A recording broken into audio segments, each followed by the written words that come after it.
Prototype 1, page d'accueil. On peut créer une réunion ou poursuivre la planification d'une réunion. On clique ici sur Créer une réunion. Un cadre d'identification apparaît, on renseigne son adresse mail pour s'identifier, puis on valide. On clique sur Valider. Première étape de la création d'une réunion. Alors, on enregistre un titre, un ordre du jour. Ensuite, on peut renseigner le nombre de participants. Lorsque le nombre de participants est sélectionné, on reste ici à moins de 6 participants. On peut renseigner le degré d'importance de la réunion. Il peut être normal, c'est-à-dire une présence conseillée, important, voire très important, avec en très important une présence indispensable. À cette étape, on peut annuler la création de la réunion ou poursuivre en étape 2. Nous allons donc passer à l'étape 2. À l'étape 2, nous sélectionnons l'ensemble de nos disponibilités pour planifier la réunion. Donc par exemple, je suis disponible mercredi 10 de 13h à 15h. Lorsque je sélectionne mes disponibilités, un cadre à droite va s'afficher me montrant si des salles sont disponibles à cette date. Je vois que des salles sont disponibles, donc je vais pouvoir valider. Je vais enregistrer une seconde disponibilité.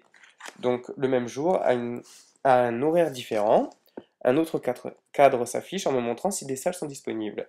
Je vais accepter.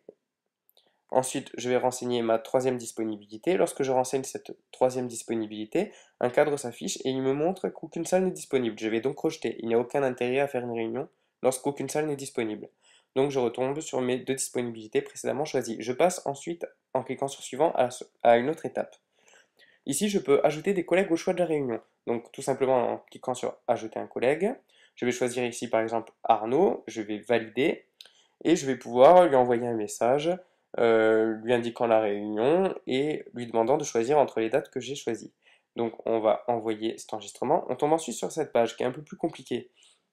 Je retrouve ici les personnes que j'ai choisies précédemment au choix de la date. Donc en vert, on voit lorsqu'elles sont disponibles, si elles ont répondu, en rouge lorsqu'elles ne sont pas disponibles. Je vois que par exemple, la troisième personne que j'ai choisie n'a toujours pas répondu au message. Donc ce que je peux faire, c'est que je peux attendre les réponses en cliquant sur le bouton Attendre les réponses, ou en fonction des informations que j'ai, je peux choisir la date que j'ai ci-dessus au travers les boutons 1 et 2. Dans cette situation, je vais encore attendre un petit laps de temps avant de prendre mon choix. Donc, je vais décider de cliquer sur Attendre les réponses et j'irai les retrouver plus tard. Donc, je clique sur Attendre les réponses. Je suis de nouveau sur ma page d'accueil. Donc, je vais poursuivre la réunion après un certain laps de temps. À gauche va s'afficher les réunions qui ont déjà eu lieu ou ma réunion qui est en attente de date. Donc, je vais la sélectionner, je vais cliquer dessus, je vais revenir sur ma page de tout à l'heure. Aucune modification, toujours en attente. Donc, je vais quand même choisir une date en cliquant sur choisir la date ci-dessus. Je vois donc que pour ma disponibilité choisie, que plusieurs salles sont disponibles, avec pour chacune d'entre elles leurs différentes caractéristiques et leur lieu et leur nombre de places. Donc leur nombre de places dont le maximum a été enregistré par rapport à la capacité que j'avais choisie précédemment. Donc ce que je vais pouvoir faire, c'est que je vais choisir l'une d'entre elles et que je vais envoyer ma demande de réservation.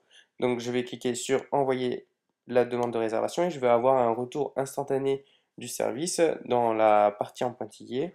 Donc il va me dire réservation, ok, salle réservée. Voilà. Je vais maintenant pouvoir cliquer sur suivant pour passer à la suite de la création de ma réunion. Donc je vais pouvoir inviter des personnes en sélectionnant chacune des personnes. Je vais ajouter une personne en cliquant sur le bouton. Je vais rentrer l'adresse mail de la personne, je vais valider. Puis je peux le faire autant de fois que je veux pour autant d'invités que je veux. Puis je peux taper un message pour chaque invité. Donc, par exemple, je souhaite que cet invité amène des diagrammes, donc je peux lui demander ça, et je vais ensuite envoyer mes invitations, et ma création de réunion est terminée.